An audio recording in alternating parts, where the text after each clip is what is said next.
See, whenever you draw a graph, generally students draw the graph perfectly, but they don't indicate what they take on x-axis and what they take on y-axis. Before proceeding further, you must write what is taken on x-axis and what is taken on y-axis. This is called stress strain curve. This is like this. Now, from O to A, this is O, A. O to A, stress and strain are proportional to each other. Stress, ప్రతిబలం, వికృతి ఒకదానికొకటి అనులోమానుపాతంలో ఉంటాయి. కాబట్టి this point A is called proportional limit.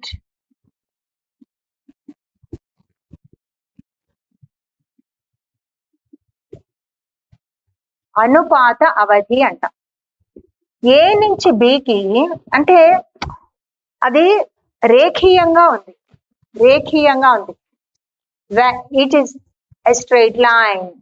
మీరు when you draw this graph in the examination ఇలా రాసి marks ఇమ్మంటే ఇవ్వరు.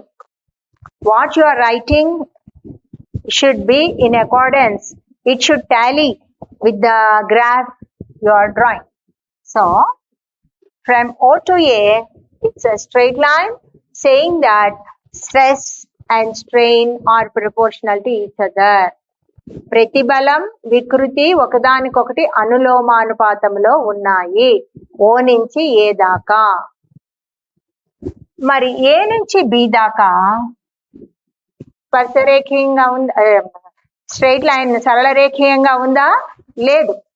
So it is not, they are not proportional to each other, but still it is obeying the Hooke's law. No, it is still elastic in nature. Sorry, it is still elastic in nature. Therefore, the point B is called as elastic limit or yield point. దీన్ని ఏమంటారమ్మా తెలుగులో? Proportional limit అంటే అనుపాత అవధి. ఇక్కడ ఏంటిది? ప్రతిబలం. ప్రతిబలం. ఇక్కడ X అక్షం మీద ఏం తీసుకున్నాం మనం? వికృతి. సో ఏ అయిపోయింది, బి అయిపోయింది. Hope that's clear. From O to A, stress and strain are proportional to each other. Hence, the point A is called as a proportional limit. అనుపాత అవధి. ఏ నుంచి బి దాకా మీరు వక్రంగా గీయండి, వంకరగా గీయండి. ఎందుకు వంకరగా గీయాలి అంటే ప్రతిబలము, వికృతి ఒకదానికొకటి అనులోమానుపాతంలో లేవు. Now, from B to C to D, it is like this. This is D. E is called breaking point. ఇంకా చాలా దూరం ఉంది ఈకి రావడానికి, నా ముందు రాసేస్తుంది. E is called breaking point.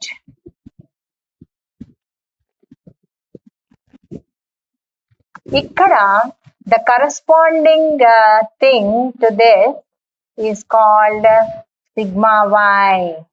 Yield strength anta. That is called yield strength on y-axis. Now, beyond B, that substance, the wire, is no longer elastic in nature. ఇది కొంచెం జాగ్రత్తగా అర్థం చేసుకోవాలి. ఈ మొత్తం వైర్ లో ఓ నుంచి బి దాకా ఇలాస్టిక్ బిహేవియర్. మరి ఏ ఏంటి? ఏ దాకా హుక్స్ లా ఒబే చేస్తాం. Stress and strain are proportional to each other. From A to B, Hooke's law is no longer valid. అంటే అవి ఒకదానికి ఒకటి ప్రపోర్షనల్ గా లేవు, but still the body exhibits, the wire exhibits elastic nature. Hence ఈ B దాటేశాక అది no longer elastic, అంటే తిరిగి యథాస్థితికి రాదనమాట. మరి బి నుంచి డి దాకా ఏంటి? బి నుంచి డి దాకా Even if you are increasing the load ante balam, even if you are increasing the load by small amount, the strain produced is large. చూడండి, స్ట్రెస్ ఏమో ఇక్కడి నుంచి ఇక్కడ దాకానే స్ట్రెస్, వేరే స్ట్రెయిన్ ఇగో బి నుంచి డి దాకా చాలా large. I repeat, if you increase the load beyond the point B, even for small increase in stress, there is a large increase in vikruti. Load swalpanga మనం apply చేసిన బలం స్వల్పంగా increase చేసినప్పటికీ కూడా దానిలో కలిగిన ప్రతిబలం స్వల్పమే, కానీ వికృతి మాత్రం చాలా ఎక్కువ. ఎక్కడి నుంచి? గ్రాఫ్ లో ఏం చూపిస్తోంది? అది బి నుంచి డి దాకా చాలా ఎక్కువ when compared to B to D on y-axis. B to D on y-axis is only this, whereas B to D on x-axis is this. So I repeat, beyond B, if you increase the load further, even for small increase in load, the stress produced is small, but the strain produced is large. So from B to D, and the graph you can view it. Now let us select some intermediate point, madhya point edo okati, some intermediate point C, and then remove the applied load. తీసేస్తే అక్కడికి original షేప్కి వెళ్ళకుండా ఇక్కడికి వచ్చేస్తుంది, ఓ డాష్కి వచ్చేస్తుంది.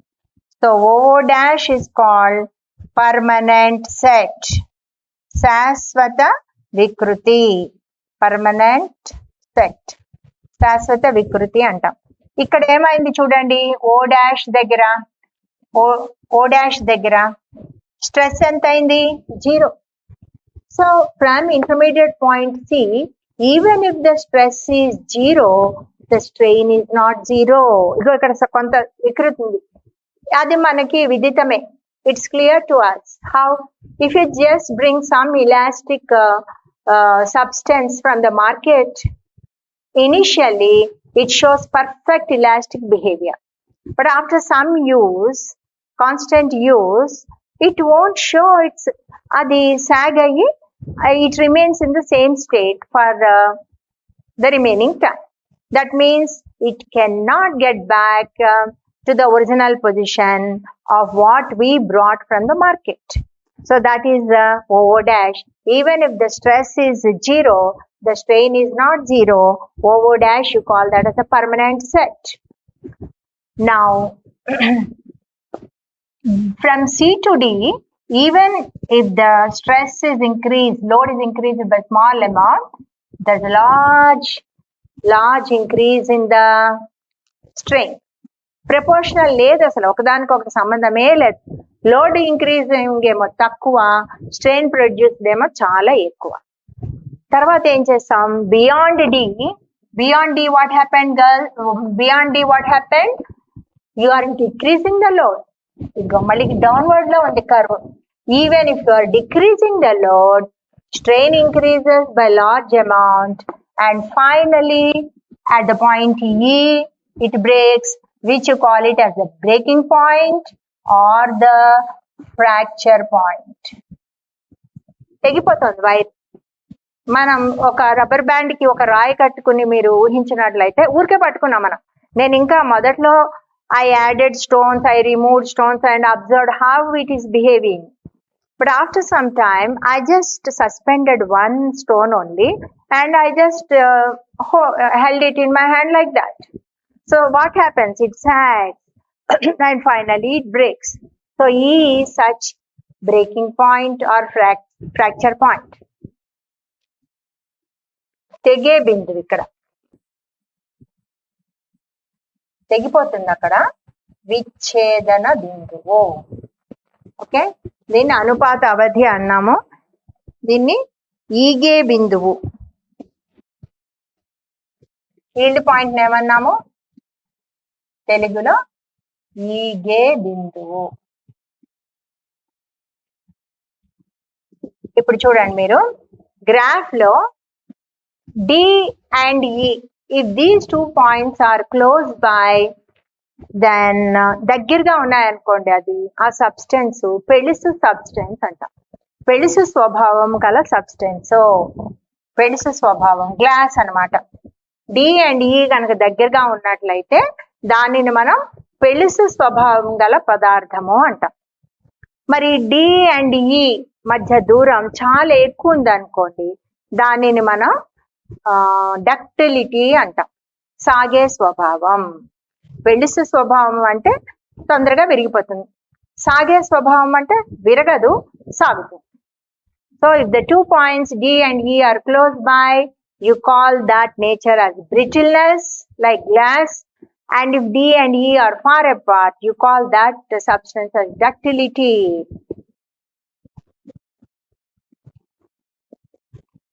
So what do you mean by ductility? How do you define ductility? Ductility is defined as a property of a substance by which it can be drawn into thin wires. వైర్లుగా మనం గనక వాటిని సాగగొట్టగలిగితే దానిని మనం ductility అంటాం, సాగే గుణం. Okay, so ఇక్కడ డీకి corresponding గా ఉన్న స్ట్రెంగ్త్, ప్రతిబలాన్ని మనం అల్టిమేట్ స్ట్రెంగ్త్ అంటాం, తన్యజ ప్రతిబలం. ఇది తన్యజ ప్రతిబలం.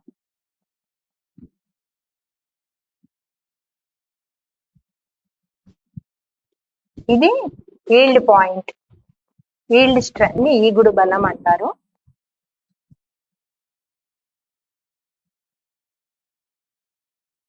దానిని తన్యజ బలం అంటారు. ఇది గ్రాఫ్. అయితే ప్రతి వస్తువుకి, ప్రతి లోహానికి ఈ గ్రాఫ్ ఇలాగే ఉంటుందా అంటే ఉండదు. Okay, it varies from substance to substance. ఇది ఒకదానికి ఉదాహరణ మాత్రమే. కొన్నిటికి అసలు అనుపాత వ్యవధి చాలా తక్కువగా ఉంటుంది. ఒకటి ఇచ్చారు, మన హార్ట్ ది ఆ గ్రాఫ్ ఇలా ఇచ్చారు అంటే అసలు ఏదది, అందులో మీకు స్ట్రైట్ లైన్ పోర్షన్ లేనే లేదు. So it is not showing elastic nature at all. అట్లా it varies from substance to substance. So ఈ graph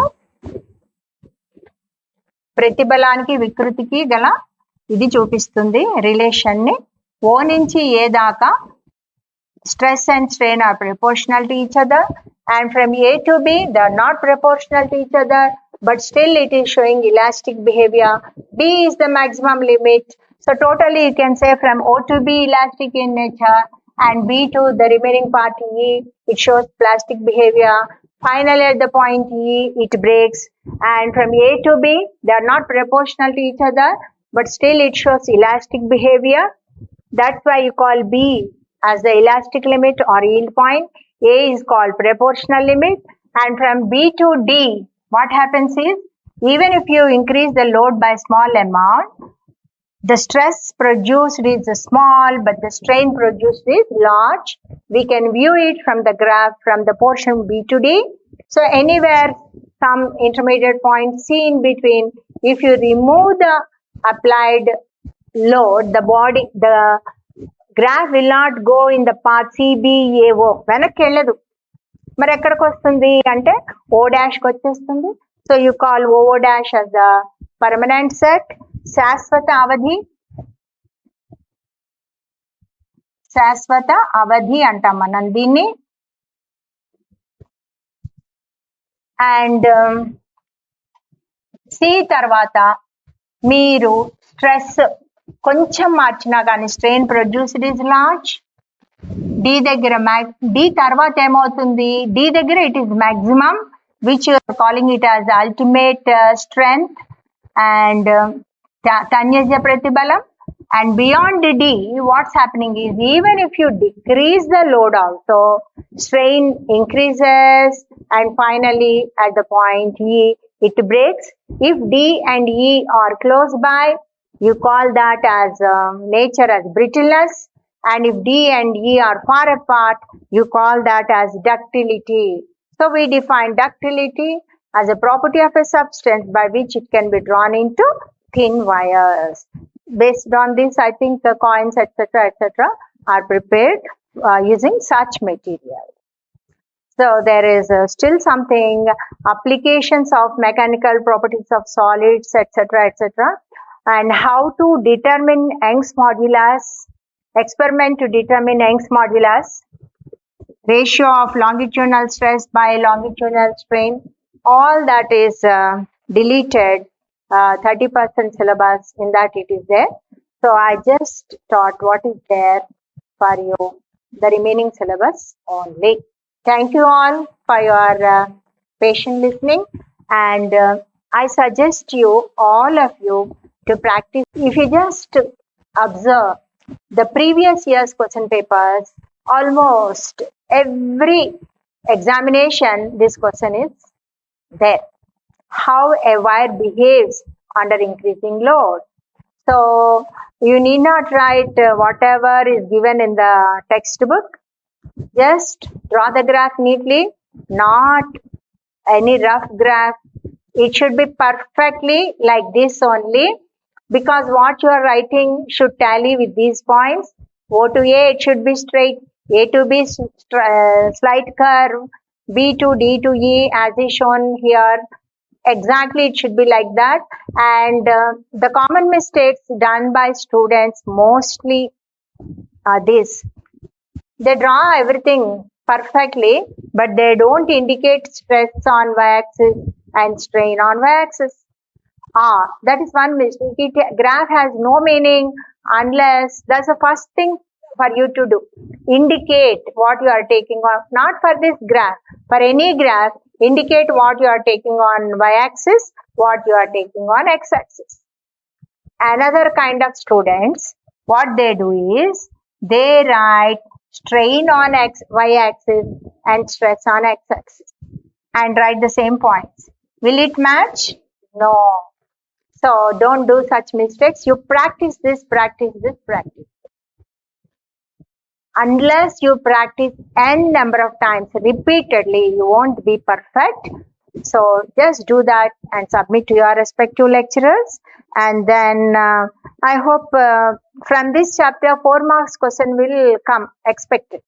Okay, generally, other times, I'm not talking about this year. Hooke's law is also important. And what is Young's modulus, etc., or define elasticity. And what are the examples I have given for elasticity? 2 substances. Perfect elastic bodies we don't have. However, elastic it is in nature, it loses its elasticity if you just apply a lot of load, it breaks, etc., etc. So near elastic, near perfect elasticity, I gave 2 examples. One is quartz, the other one is phosphor bronze, which is an alloy of phosphorus, tin and copper. And for plasticity, we have taken putty, clay and dough in wet media. You can just take your roti, atta in wet media. With the stick, you are giving some circular shape or triangular shape. In the same, once you remove the stick, what are you doing with the stick? You are exerting some force. Now, on removing the stick, is it going back to the ball shape? No, it is remaining in the same shape. So, dough in wet media, clay, putty, wax, etc. You can give examples for plasticity. So, learn all this, dimensional formulae, units, and Hooke's law. What is modulus? Very simple. This lesson, briefly, you can say, what is elasticity, what is plasticity, what is stress, what is strain. Then kinds of stress, 3 kinds. Corresponding to 3 kinds of stress, you have 3 kinds of strain. Then you said Hooke's law. Stress is proportional to strain, or stress by strain is equal to constant. And the constant, you are calling it as modulus of elasticity. The first one is Young's modulus. Second one is shear modulus. Third one is bulk modulus. Okay. So, మొదటిది young గుణకం, రెండవది విమోటన గుణకం, మూడవది ఆయతన గుణకం. Then how a wire behaves, stress strain curve. Okay. So, take this as homework, write on paper what all we have done, and then submit your respective lecture. Thank you, students.